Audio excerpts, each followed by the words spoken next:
Thanks for tuning into this week's edition of your Wheel and Anchor weekly newsletter. Just popped down here to Niagara Falls, Ontario, after a webinar this past Thursday that we had covering our travel outlook over the next 6 months. And it was interesting because I had a chance to meet some of our members, both in West Toronto as well as in Ottawa 2 weeks ago, to get a bit of a perspective on what's happening and what our members are thinking about travel in light of everything that's transpired in the last couple of weeks.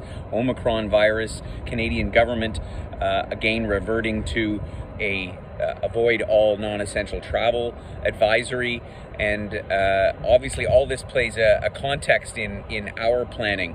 And the webinar, we covered a number of different topics. We sort of tried to take a critical look at the path of the pandemic and how that's likely to evolve over the coming months. Of course, we don't know, we're not the scientists, but if you're interested to know our thinking about that and sort of some of the logic we apply in terms of deciding about operating our trips, you can take a look at the replay of that webinar, which is in the blog below. We also talked about a few of the logistical challenges facing the industry, all about the airlines resuming service, the travel insurance challenges that exist as a result of the changing environment, and a number of other topics. So, but the bottom line, I think, is that at this point in time, despite what the federal government has advised, our plan is to continue with our trips because largely I think it's a question of risk.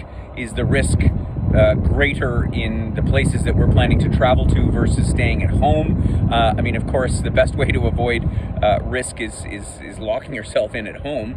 But I think most of us travelers kind of are done with all that. We're looking for something, we're looking for a little bit of adventure.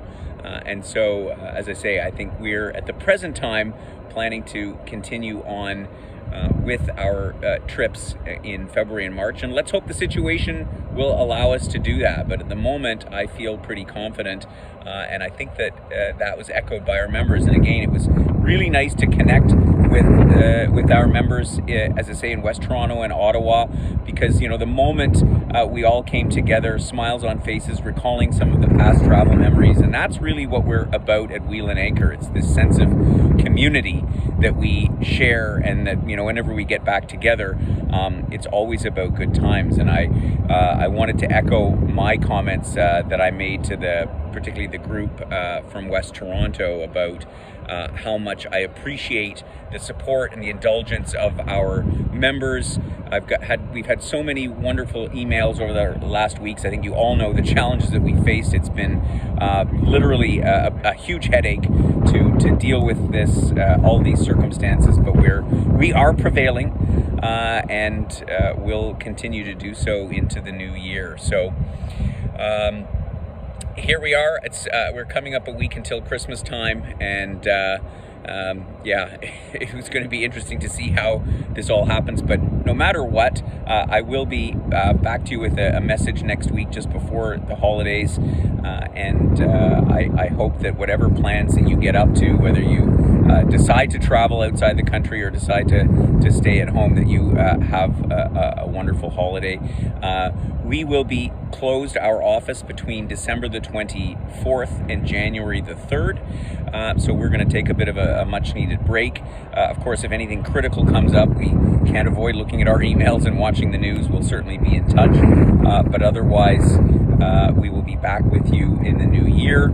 And on January the 6th will be our first webinar launching our Camino de Santiago program. That's a pilgrimage, a hiking, walking program through Spain on the famous road to Santiago.